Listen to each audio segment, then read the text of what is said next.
يا رب بالمصطفى بلغ مقاصدنا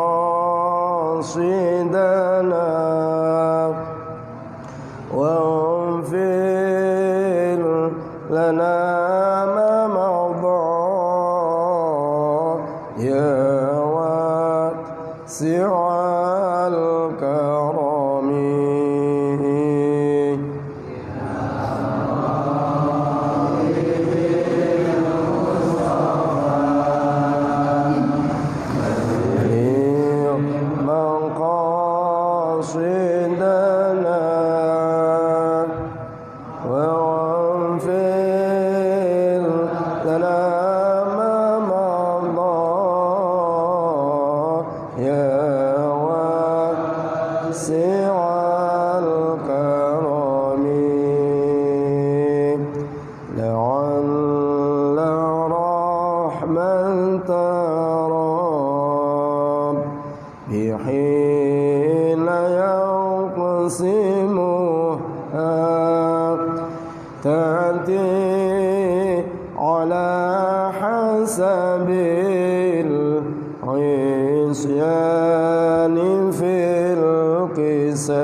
Alhamdulillahirrahmanirrahim wa bihi nasta'in ala umurud dunya waddin assalatu wassalamu ala asyrafil anbiya'i wal mursalin sayyidina wa habibina syafi'ina wa qurrati a'yunina sayyidina wa maulana Muhammadin wa ala alihi wa sahbihi wa man tabi'ahu bi ihsanin ila yaumiddin.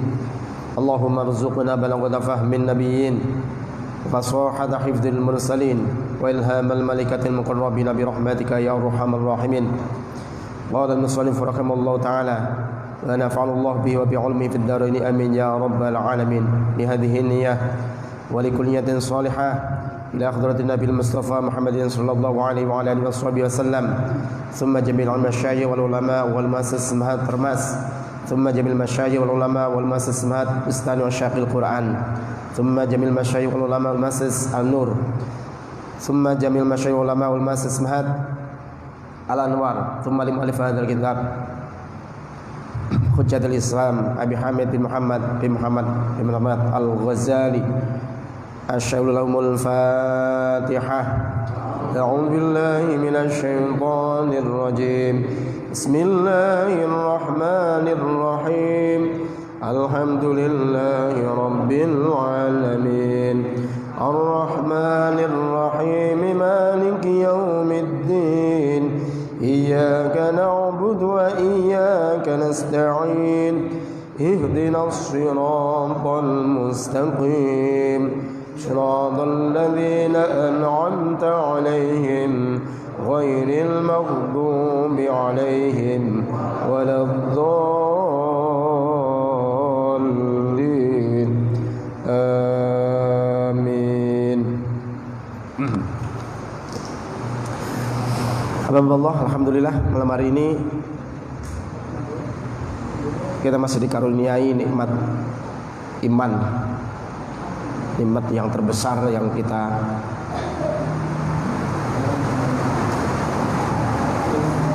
pertahankan secara syariat dan selalu kita munajatkan berdoa kepada Allah atas ketetapan iman yang ada di hati kita. Mudah-mudahan iman Islam kita Allah tetapkan baik fit dini, di dalam fit dunia ini maupun kelak fil akhirah. Amin ya rabbal alamin. Alhamdulillah, kita masih membahas tentang hasud. Jadi yang kedua, Akibat yang ditimbulkan orang yang hasud itu adalah fi'lul ma'asi wasyurur. Kedengkian itu akan mengakibatkan perbuatan berbagai kemaksiatan dan keburukan. Jadi pokoknya kalau kita masih punya sifat dengki, kita akan mudah terjatuh kepada kemaksiatan. Walau kita di dalam rumah pun nggak pernah keluar rumah, mungkin penuh dengan maksiat. Karena ketika dengar kabar tetangganya dapat nikmat, kita sendiri udah kebingungan, nggak karu-karuan. Kemudian setelah kita hati tidak nyaman, kemudian punya prasangka buruk kepada tetangga kita. Setelah punya prasangka buruk kepada tetangga kita, di rumah kedatangan tamu, kita ngomong sama tamu kita, ceritakan A, B, C, D dan lain-lain. Itu belum ketika kita mau gang HP. Nanti ya kebencian kita, kedengkian kita itu kita tularkan ke teman-teman kita. Kalau yang punya jamaah, dengki berjamaah mengajarkan kedengkian kepada orang lain. Nah, itu akan terus nyampe ke orang lain tadi akan ikutan mendengki dan terus menerus. Sampai-sampai anak cucunya ikutan jadi pendengki. Karena yang ditanamkan orang tuanya itu hanya kedengkian. Ini hati-hati. Makanya jangan sampai penyakit dengki ini masih berkeliaran bebas di hati kita. Itu yang perlu kita maksimalkan, yang perlu kita obati benar-benar gitu. Alias konsentrasinya ngaji bener. Konsentrasinya kitab-kitab yang mengajarkan mengobati atau pembersihan jiwa. Itu konsentrasikan benar-benar. Yo tidak bisa manfaat sekarang karena masih ngaji. Siapa tahu nanti satu hari sebelum meninggal dunia hilang semua kedengkian itu. Los, ridho atas nikmat manusia, dia ridho, semuanya ridho. Akhirnya dicabut dalam keadaan pas ridho semuanya. Ridho dirinya ditakdirkan menjadi orang nggak punya, misalkan kemudian dengar tetangganya punya kelebihan, dia tetap ridho, dicabut dalam keadaan seperti itu. Jadi Allah tidak akan menyia-nyiakan orang yang belajar ilmu. Di dalam satu hadis itu Allah menitipkan ilmu kepada seseorang itu bukan untuk disiksa, tapi untuk diangkat derajatnya. Jadi kesemangatan untuk ilmu itu harus benar-benar tertanam. Karena tandanya orang yang akan meninggal husnul khotimah itu ya dia tetap istiqomah di dalam pengajian dalam keadaan apapun, kecuali sakit ya, ada halangan itu lain. Itu punya alamat, sudah punya alamat kemungkinan besar 99%. Kalau yang sudah rajin ngaji, istiqomah ngajinya itu 99% kemungkinan rata-rata meninggal dunianya dalam keadaan husnul khotimah. Nah, tapi yo ono yang tidak, tapi prosentasinya kecil. Pertahankan ya.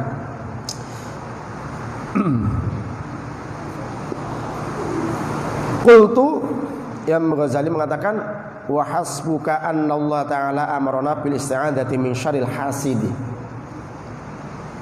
Qultu, aku katakan, wa hasbuka, cukup bagimu, kalau baca Indonesianya, annallaha, sesungguhnya Allah ta'ala maha luhur Allah itu amarona, perintah siapa Allah yang kita bil isti'adzati, untuk berlindung, min syarril hasidi, dari orang-orang atau dari kejahatan, kejelekan orang-orang yang dengki. Surat apa ini? Qul a'udzu birabbil falaq min syarri ma khalaq wa min syarri ghasiqin idza waqab, wa min syarrin naffatsati fil 'uqad. Terakhir, wa min syarri hasidin idza hasad. Tuh. Penyakit dengki itu berarti termasuk kedudukannya itu di sisi Allah itu sangat apa ya? Dosanya sangat gede. Merusaknya amal untuk akhirat ini bukan sembarangan. Allah sampai khusus menurunkan ayat yang berkenaan agar kita berlindung dari orang-orang yang dengki. Berarti bukan sembarangan itu gitu ya. Faqala subhanahu wa min syarri hasidin idza hasad. Dan Allah berfirman, wa min syarri hasidin idza hasada. Dan dari kejahatan orang yang dengki apabila dia sedang dengki. Jadi kalau kita sudah baca surat Al-Falaq itu ya, harusnya kita sendiri itu harus jangan punya rasa dengki. Loh, kalau kita masih jadi pendengki, kita minta perlindungan Allah supaya dijauhkan orang pendengki. Loh, dia pendengki yuk. Itu. Jadi kita memulai jangan jadi orang dengki, kemudian kita berlindung kepada Allah supaya kita dijauhkan dari orang dengki. Kama amarna bisadati min syarri syaitan was-sahiri. Kama amarna sebagaimana perintah sapa Allah, nah ing kita bil is'adati untuk berlindung min syarri syaitan dari kejahatan setan was-sahiri dan sihir. Allah perintah agar kita berlindung dari pendengki. Kedudukannya disamakan perintah itu kita supaya berlindung dari setan dan tukang sihir. Tukang sihir itu kan jelas. Tukang sihir itu orang yang memang tidak alias menyekutukan Allah. Tukang sihir berarti menyekutukan Allah dia. Jadi orang yang menyekutukan Allah itu biasanya secara jalannya itu sudah nabrak. Dirinya sudah tersesat, pengen nyakiti orang lain dengan cara yang mereka bisa lakukan.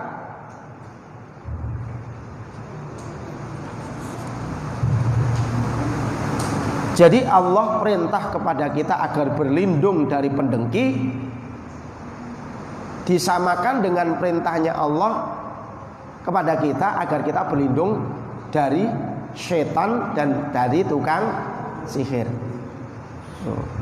Wa min syarrin naffatsati fil 'uqad wa min syarri hasidin idza hasad. Berarti sama itu.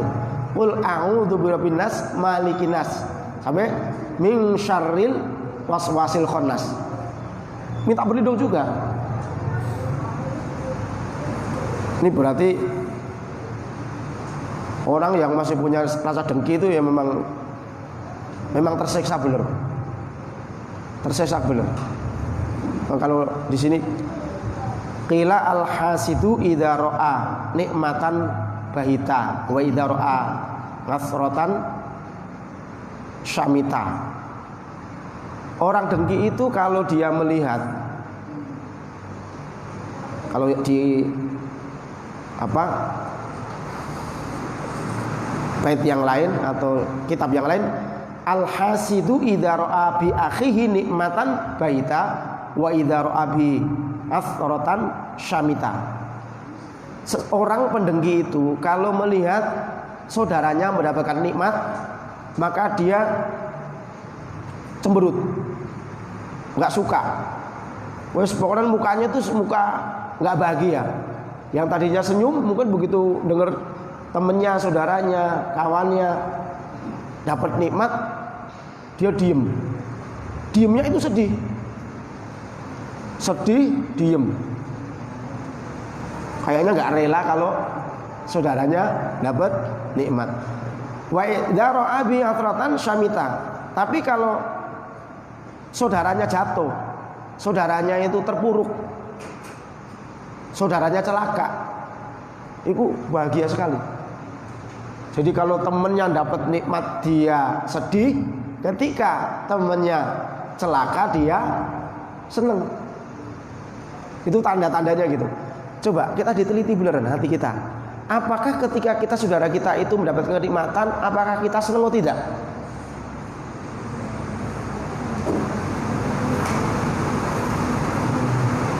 Diteliti sendiri ya. Kita mendengarkan kakak kita, adik kita, saudara kita, dia sukses, seneng nggak kira-kira? Kalau seneng berarti sifat dengki kita itu nggak ada. Tapi kalau kita masih merasa tidak suka, lawan itu, hilangkan itu. Cepat-cepat minta perlindungan dari sifat kedengkian tadi, supaya tidak terlambat. Kalau terlambat udah meninggal repot.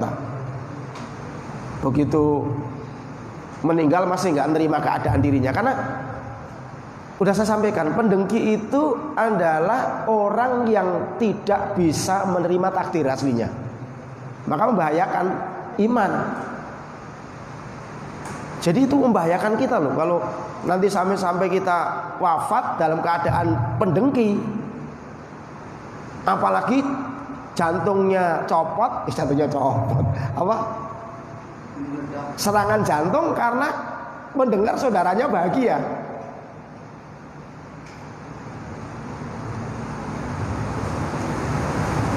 Yang muda siap-siap aja, jangan jantungan ya. Kalau pacarnya direbut orang nikah gitu, dapat kabar pacarnya, tahu-tahu dapat kondangan, aduh pacarnya udah dinikahin, jantungan enggak. Siap-siap aja, jangan jantungan, supaya nggak suul khotimah itu. Takutnya aku suul khotimah nanti kok.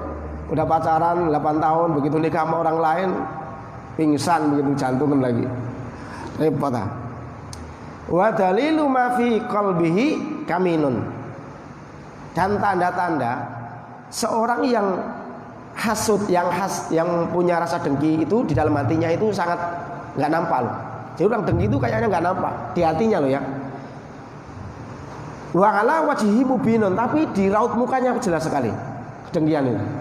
Jadi orang dengki itu tidak akan bisa menyimpan raut muka suka dan tidak suka. Jadi kalau kita ngelihat, coba Bapak cerita kesuksesan gitu, kira-kira mukanya muka seneng apa muka sedih apa muka mencibir? Nah, kalau muka mencibir berarti ya punya rasa dengki. Wa ma ra'aitu hasidan salama handan. Dan aku tidak pernah melihat orang pendengki itu bisa damai dengan orang yang didengki. Orang yang dengki itu selamanya tidak akan bisa damai dengan orang yang didengki. Dibaikin dikiranya sok kenal, tapi ketika nggak ditegur dikiranya sombong. Repot.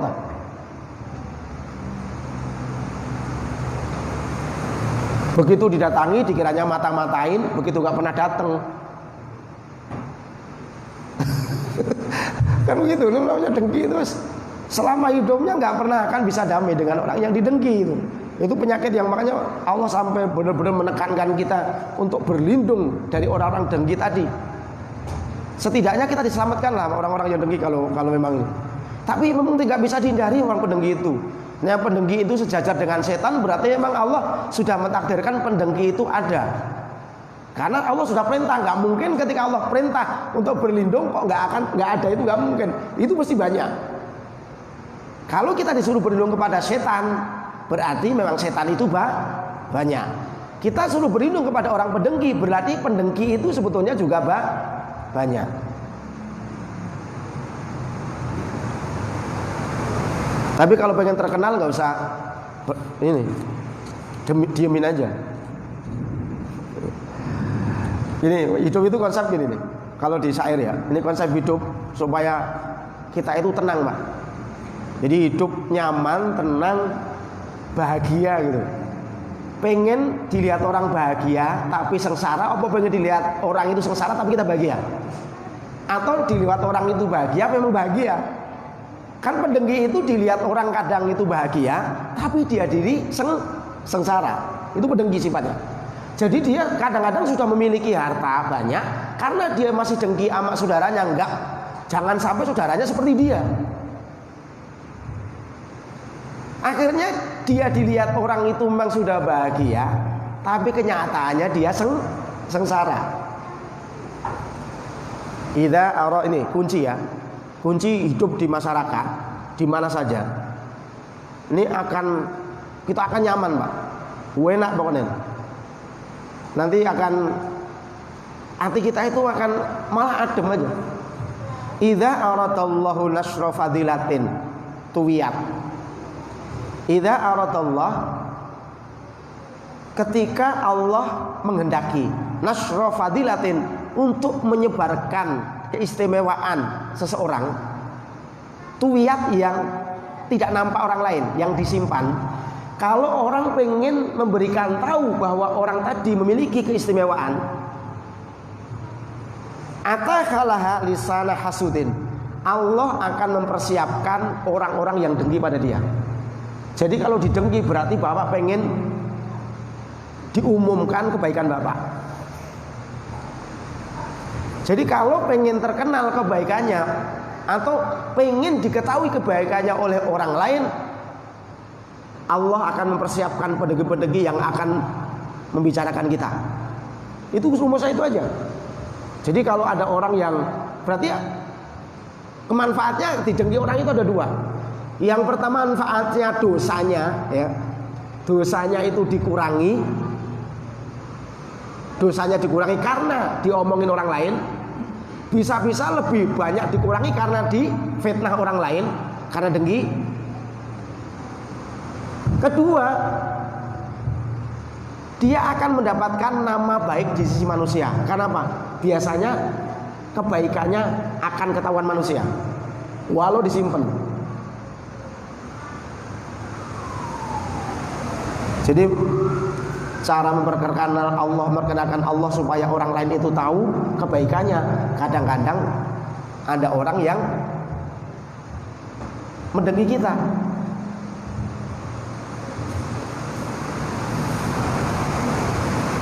Jadi kalau orang kok di dunia ini belum pernah didengki orang, masih diragukan. Ini punya kebaikan nggak sih orang ini? Punya kelebihan nggak nih? Ya? Jangan-jangan biasa-biasa saja nih, nggak punya sama sekali apa-apa. Adanya nggak adanya sama. Wujudhu kang adami, kalau orang pesantren itu, adanya dia kayak nggak ada.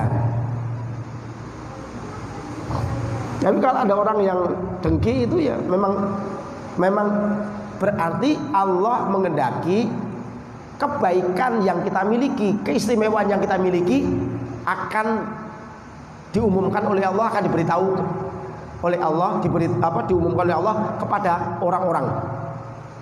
Jadi kalau apalagi misalkan jadi biasa ngajar ngaji, itu pasti ada pendengki. Oh itu santai itu, berarti memang mau diketahui kok ngajinya dia bisa ngaji enggak.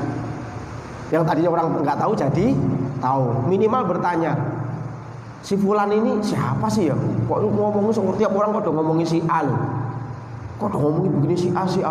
Akhirnya lama-lama omongan kejelekan itu kan belum tentu terbukti kan, belum tentu baik atau belum tentu nyata. Akhirnya nanti akan kebuka kebaikan-kebaikan si A. Orang yang nggak tahu pengen tahu mana sih rumahnya. Oh yang itu, oh itu. Terus lama-lama pengen tahu orangnya. Yang mana itu? Oh soalnya di depan sini. Oh itu gitu. Tapi begitu ketemu besok, nggak tahunya orangnya baik, nggak kayaknya ngomongnya sederhana, nggak pernah sombong, nggak pernah ini. Yang pernah diceritain dia itu pendengki itu, oleh pendengki tadi tentang kejelekan tadi akan hilang semua. Orangnya baik begitu, masuk sih. Akhirnya kebalik, kebaikan orang yang didengki tadi akan nongol, si pendengki akan menjadi jelek. Kita kan biasa itu dari Indonesia itu dari dulu langganan. Kalau udah pemilihan apa aja, pemilihan gubernur kayak, pemilihan presiden kayak, yang seharusnya ketika kita memilih, ya sudah kita pilih yang terbaik menurut kita. Setelah jadi ya sudah itu udah. Itu takdir. Jadi jangan tutik-tutik.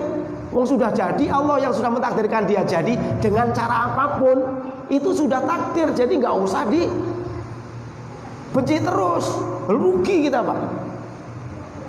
Loh itu kan berarti kan penyakit dengki seperti itu. Wong tinggal sekarang terima itu sudah. Jadi kalau kita masih model-model seperti itu wes ngalamat itu. Ya, ngalamat. Jadi orang pendengki itu ya selamanya tidak akan pernah bisa berhenti.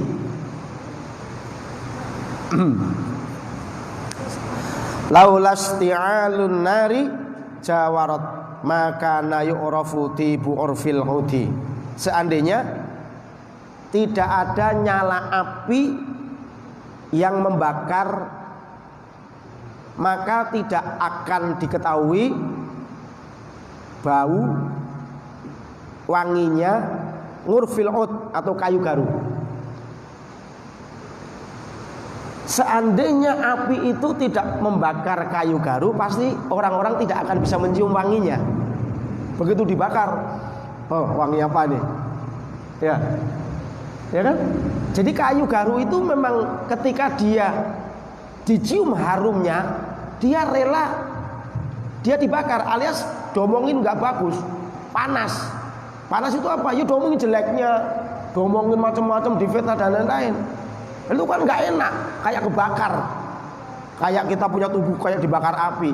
Tapi itu Allah mengendaki kita akan dinongolkan kebaikannya, kelebihannya. Jadi maka kalau pengen terkenal, berdoalah supaya didengki orang. Dasar minta perlindungan, ya Allah, jadilah saya orang yang selalu didengki. Ya nggak berani Pak. Begitu pendengki, ya pendengkinya kalau pendengki cuma tetangga biasa aja, tukang sayur. Pendengkinya preman tusuk di jalan, celaka. Ya.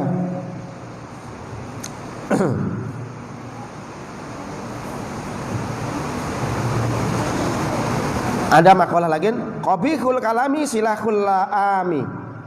Jeleknya omongan itu senjatanya orang-orang yang suka yang suka mendengki. Jadi senjata pendengki itu yo nek ngomong jelek wis. Jadi tanda-tandanya pendengki itu kalau ngomong nggak bagus.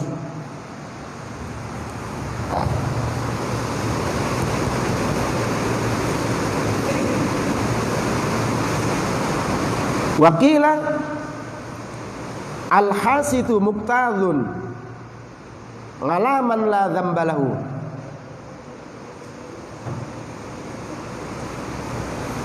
Al-hasidu utawi pendengki itu muqtadun,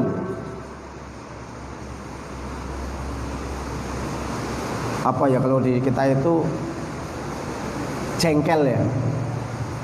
Al-hasidu pendengki itu muqtadun, jengkel ngalaman atas orang, kepada orang la dzambalahu, orang yang la dzamba yang tidak ada dosa iku lahu kedue wong.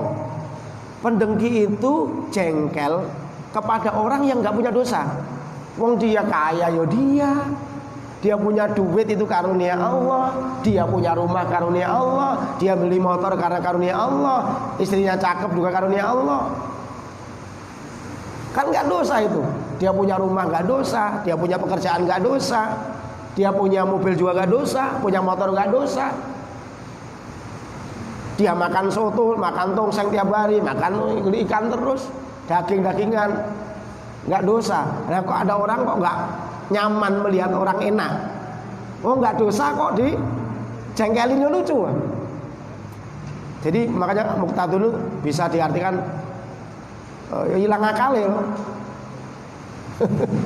Lagi sulakli, kurang akalnya. Maka orang yang punya penyakit dengki itu kurang akalnya. Disuruh mikir gitu mungkin susah ya. Apalagi suruh ngapalin wes. Wong nggak dengki aja ngapalinnya susah, apalagi dengki wes. Begitu ngapalin kelihatan orang yang dengki tadi itu. Repot. Bakhilun bima la yamlikuhu. Bakhilun orang yang bakhil, kikir, apa ya? Medit. Oh, bahasa Indonesianya apa? Kikir, apa? Pelit. Nah, bima la yamlikuhu. Bima dengan sesuatu la yamlikuhu yang tidak dia miliki. Orang bakhil itu, orang pendengki itu, dia itu bakhil, pelit dengan yang tidak miliki. Orang lain orang kaya, punya duit banyak, dikasihkan tetangganya, nggak suka dia. Yang ngasih duit itu dikasihkan tetangga-tetangganya orang kaya kok. Maksud dia nggak suka tetangganya jadi dermawan.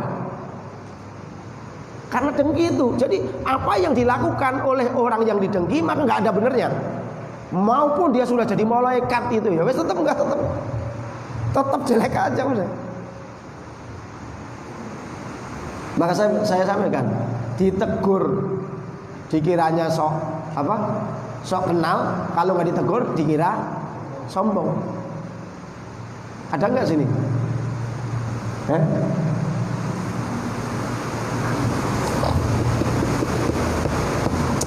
Iyyaka an ta'taniya mawaddata man yahsuduka fa innahu la yaqbalu ihsanaka. Iyyaka eling-eling sira, ingat-ingatlah kamu anta'taniya agar berhati-hati. Ingat-ingat dan hati-hatilah. Mawaddataman mencintai seseorang yahsuduka, di mana orang tadi dengki kepadamu. Hati-hatilah, jangan sampai kamu mencintai orang yang kamu dengki. Yang kamu dengki salah. Hati-hatilah kamu mencintai orang yang mendengki kamu. Fa innahu la yaqbalu ihsanaka, maka sesungguhnya dia itu tidak akan pernah bisa menerima kebaikan kamu. Hati-hati. Siap enggak kalau berteman dengan pendengki itu? Kalau enggak siap ya jangan berteman. Karena dia nanti satu saat ketika dia bertemu dengan orang lain, dia sama. Ketika bertemu dengan orang yang dia akan membicarakan kita karena dia dengki dengan kita. Tapi kalau dia bertemu kita, dia akan bicara dengan kita, membicarakan orang lain yang didengki tadi. Jadi nggak ada habisnya itu. Di mana-mana terus yang ngomongin apa? Dia itu tidak bahagia karena melihat orang lain bahagia.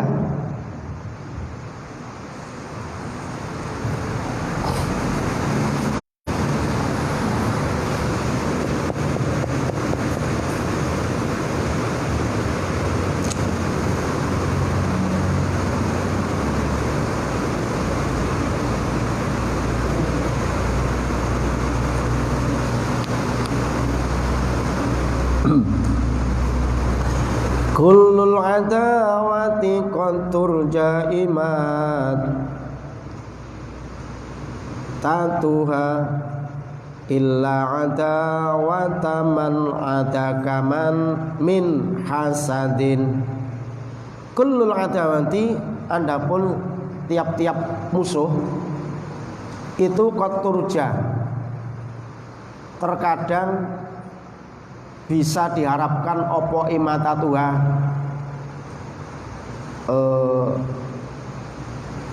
kesembuhan perlawanannya,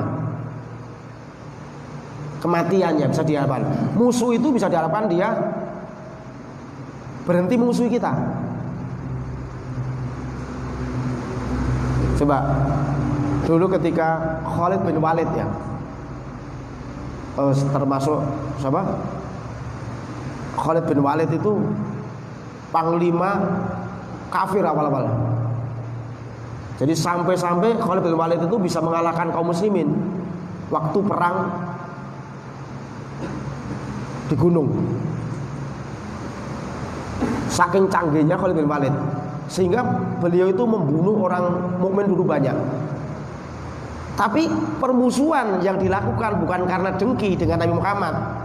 Akhirnya Khalid bin Walid justru ketika masuk Islam menjadi panglima Islam. Dan belum pernah ketika dipimpin oleh Khalid bin Walid ketika perang itu kalah. Mau dengan pasukan manapun mesti menang. Wahsy juga sama.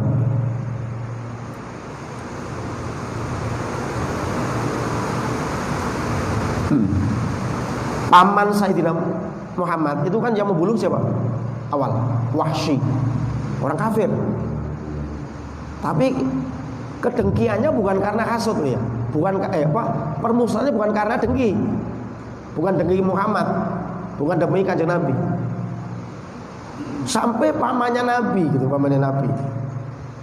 Sayyidina Hamzah ketika perang dibunuh oleh Wahsy, orang kafir.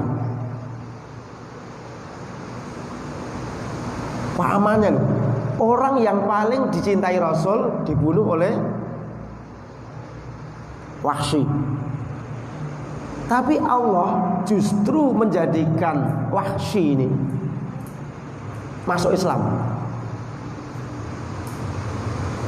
Wahsy ini orang yang paling dibenci Rasul sebetulnya. Awal-awal ketika membunuh pamannya itu. Maka ketika masuk Islam, ketika Wahsy ini masuk Islam, Rasul itu sampai pesen, Wahsy, kalau kamu dimanapun kamu melihat saya dan tahu-tahu kamu bertatapan kalau di gang ketemu gini berpapasan. Jika kamu nanti berpapasan dengan saya ketika dia masuk Islam, bagaimana ya Rasul, aku pengen masuk Islam. Dia masuk Islam. Tapi Rasul pesen, saking keingetan pamannya yang sangat dicintai ketika dibunuh Wahsy ini, Rasul sampai pesan, seandainya kamu satu saat berpapasan dengan saya, maka larilah dari saya. Lari aja cepat menghindar dari saya. Jadi Rasul biar gak sedih keingetan pamannya yang paling dicintai pernah dibunuh Wahsy, tapi Wahsy ini menjadi orang masuk Islam. Rasul menerimanya. Jadi tidak mau keingetan Rasul kepada pamannya yang tercinta, maka sahabat Wahsy itu gak pernah bertemu Rasul setelah masuk Islam ini. Jadi kabur terus, kalau ada Rasul kabur aja, kabur boleh.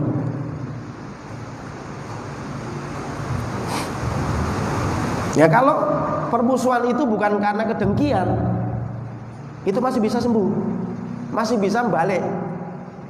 Kita musuhin seseorang, itu karena tapi bukan karena dengki loh ya, itu masih bisa cepat balik Pak. Alias akan bisa tahu-tahu menjadi sahabat.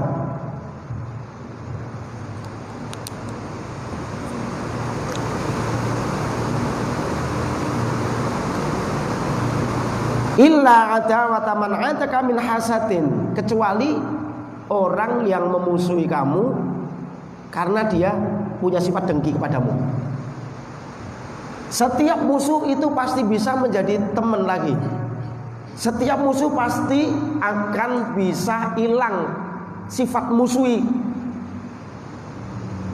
seorang tadi kepadamu, kecuali orang pendengki, maka dia tidak akan pernah bisa menghilangkan sifat kedengkiannya.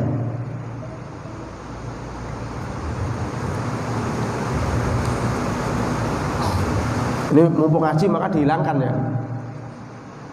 Dikasih resepnya memang Al-Ghazali.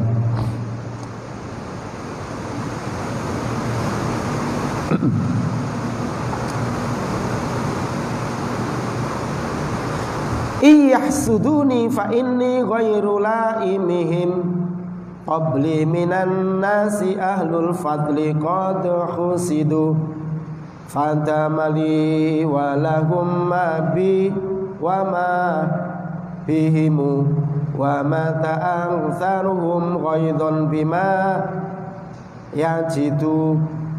Iyahsuduni, kalau mereka semua mendengki padaku, fa inni ghairu laimihim, seandainya mereka membenciku karena dia dengki, seandainya mereka itu mendengki kepadaku, maka aku akan tetap menjadi orang yang tidak akan mencaci mereka.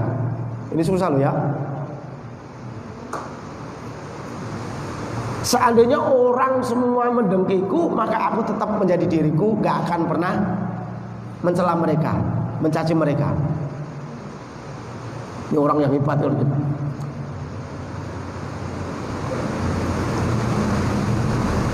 Jadi ini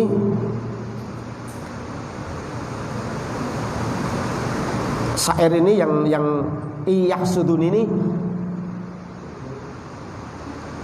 yang mengarang, yang menulis itu Imam Abu Hanifah, seorang ulama besar. Beliau itu pernah dituduh zina. Apalagi jenengan Pak, kayak kita ini.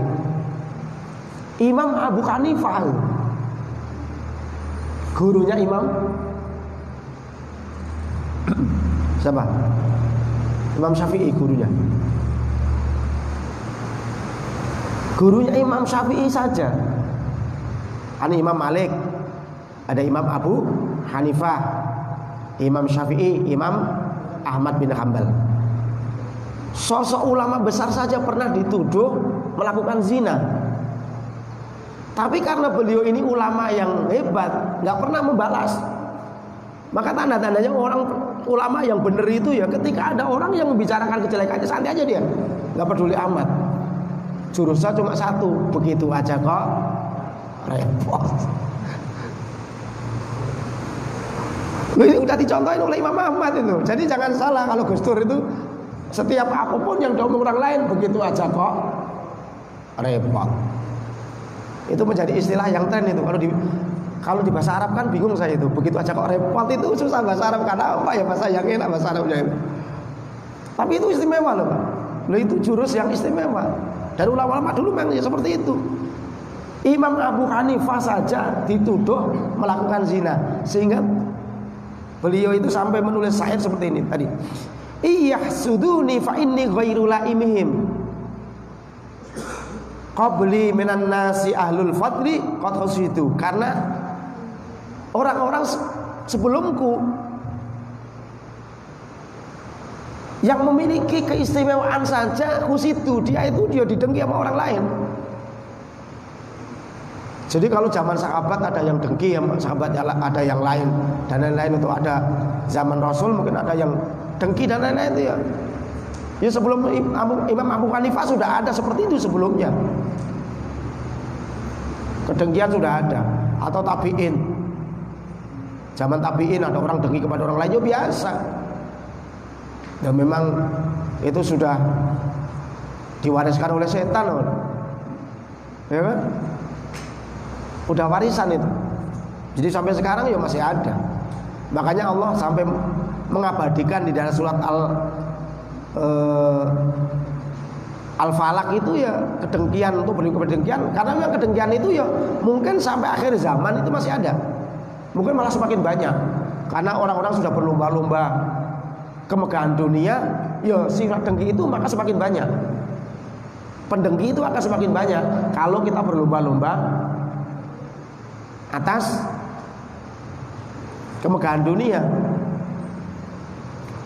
Fatamani walahum ma bi wa ma bihimu wa ma ta'aktsaruhum ghaidan bima yajidu. Fadama mongko langgeng li keduweku walahum dan mereka ma apa mabi apa ma barang bi kang tetep duwe ingsun wa malan barang bihimu yang kelawan mereka. Maka tetaplah aku menjadi seperti ini. Dia akan seperti itu selalu mencaci saya, tapi saya akan tetap seperti ini, tidak akan membalas cacian itu. Imam Hanafi sampai seperti itu. Dia juga akan menjadi pembenci, selamanya membenci saya, tidak suka dengan saya, dengki dengan saya, dan saya tetap akan seperti ini. Saya menjadi saya, dia menjadi dialah, seperti itu, biarin aja. Wa ma ta'aktsaruhum ghaidan bima yajidu. Tapi kebanyakan mereka mati di dalam kedengkian. Jadi kebanyakan kedengkian tadi sampai dibawa mati. Jadi hati-hati. Sifat dengki itu kalau tidak ini sampai dibawa mati mesti ada. Kalau kita nggak cepat-cepat minta perlindungan kepada Allah, kemudian kita berusaha meninggalkan sifat dengki itu.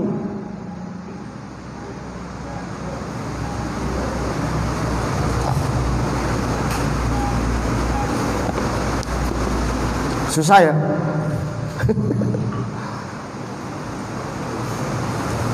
Ini sebagian saya ambilkan bukan di kitab ini ya. Ini masih ada sebagian di syarahnya saya ambilkan tadi, di keterangan-keterangannya. Sebenarnya kalau cuma baca matannya itu dikit banget. Ini baru sebaris kali ya. Kita teruskan. Fangzur mongko ningalana sapa sira, lihatlah kam lahu min nasyarri wal fitnati. Maka lihatlah berapa banyak kejahatan dan fitnah yang dimiliki oleh orang yang dengki. Maka lihatlah berapa banyak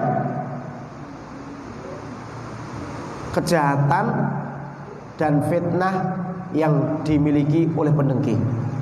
Wes afeke wes dia ditaruh di satu kampung juga dia tidak menjadikan nyaman orang kampung situ, ditaruh di mana saja itu nggak beres. Kalau pendengki itu ditaruh di orang-orang nggak punya sombong, ditaruh di orang-orang yang kaya, dengki. Wes repot itu, penyakit itu.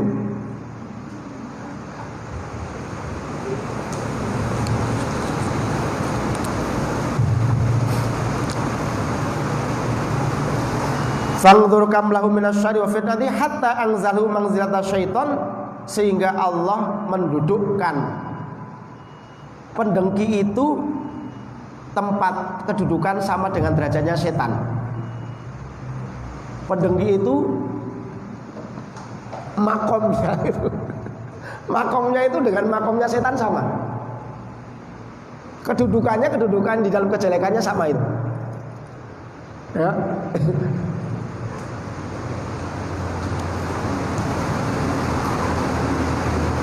Hatta Allah musta'ana, sehingga tidak ada yang bisa menolong atau sehingga tidak ada tempat memohon alaihi wala musta'adha, dan tidak ada tempat berlindung dari orang yang dengki tadi illa billah, kecuali hanya pertolongan Allah. Tidak ada yang bisa menyelamatkan kita dari pendengki, tidak ada yang bisa menyelamatkan kita dari setan, kecuali hanya berlindung kepada Allah Rabbil Alamin, yaitu zat yang memiliki alam, yang menjadi Tuhan alam semesta, pemilik alam.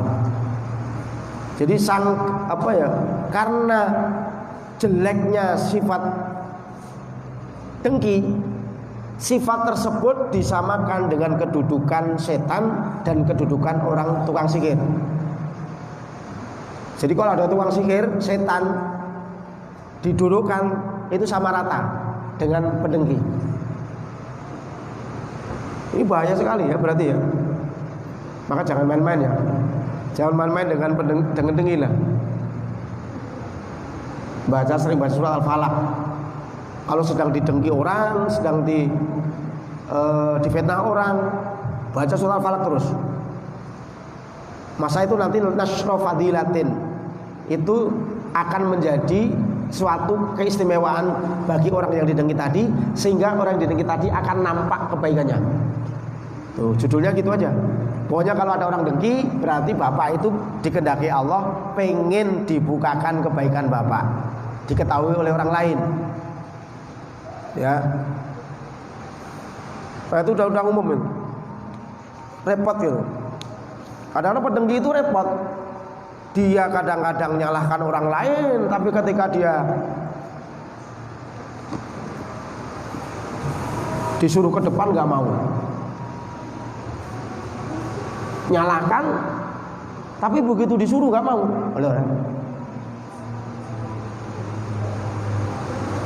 Apaan ngaji apa itu Pak Somad itu?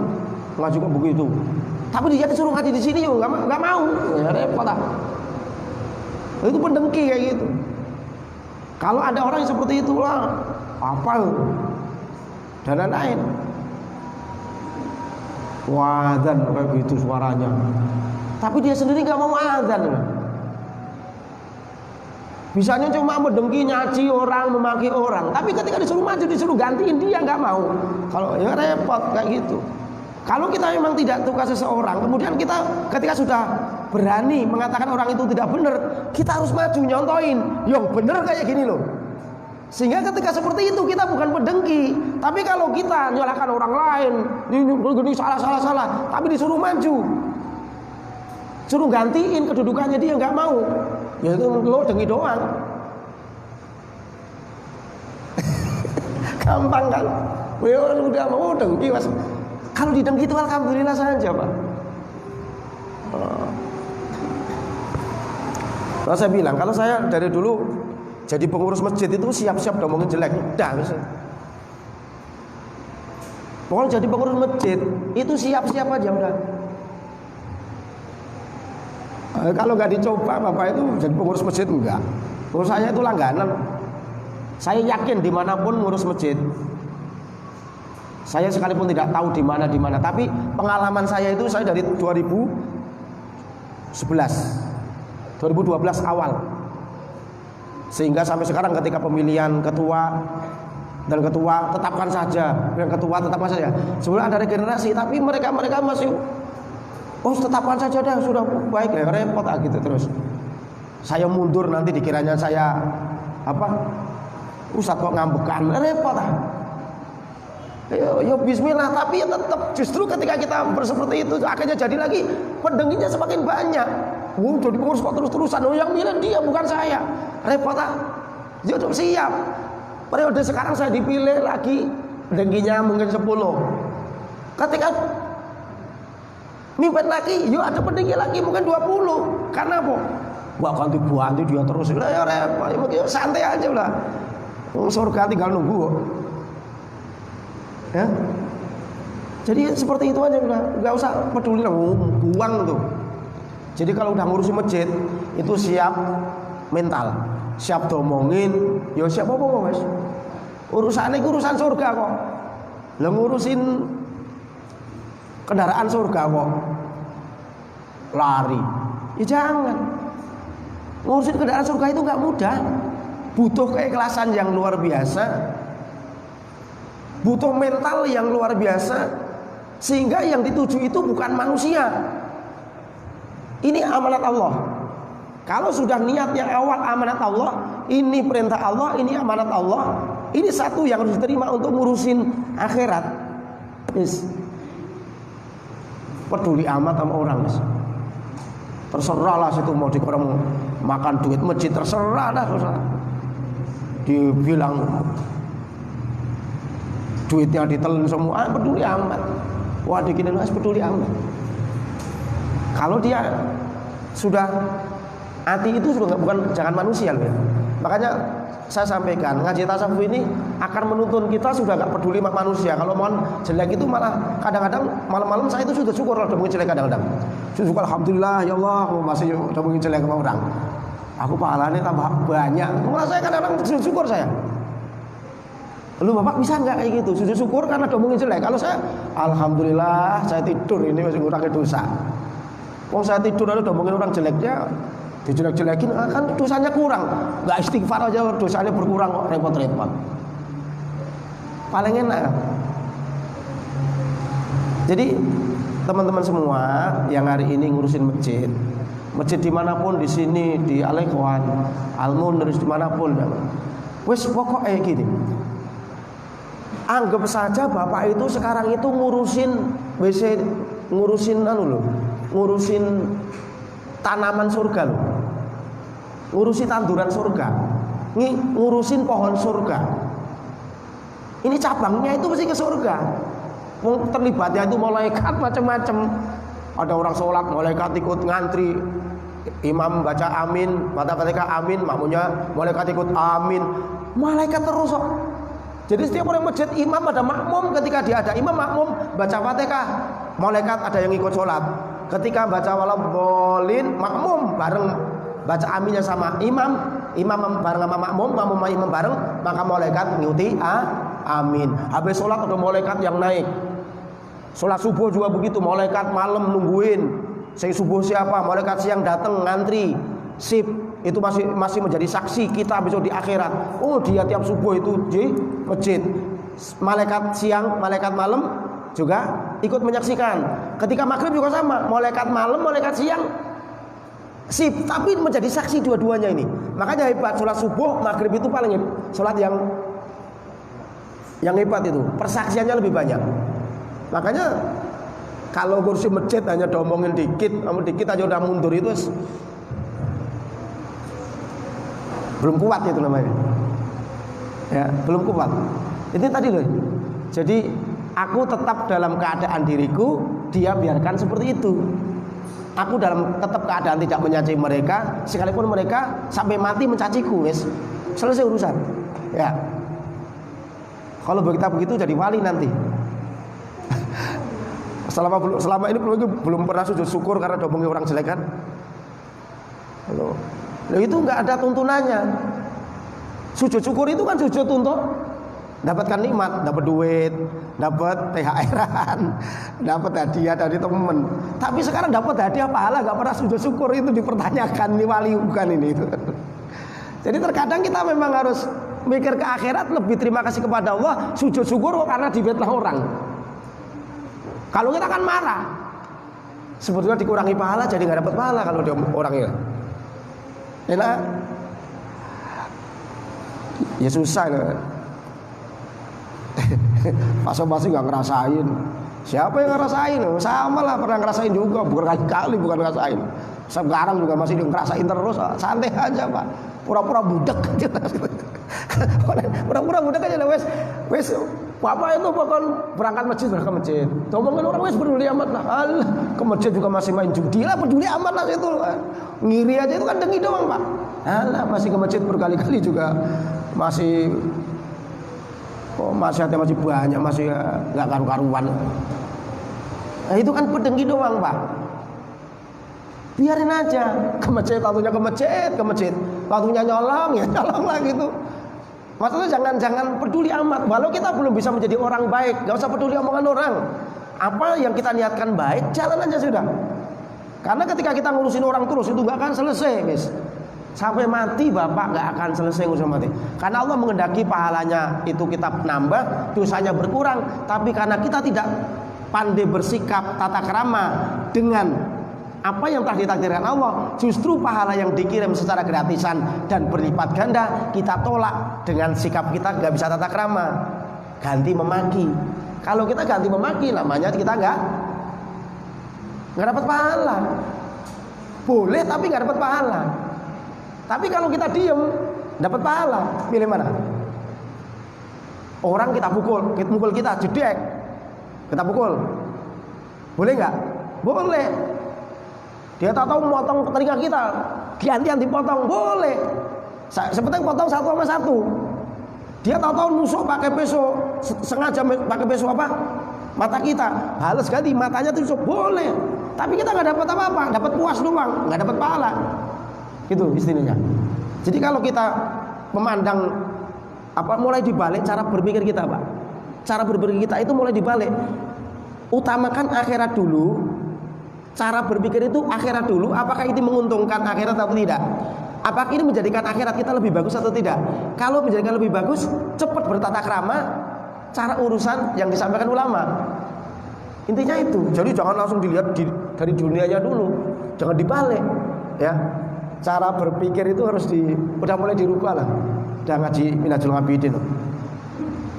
Itu yang saya harapkan teman-teman seperti itu semua. Mudah-mudahan manfaat nih Pak.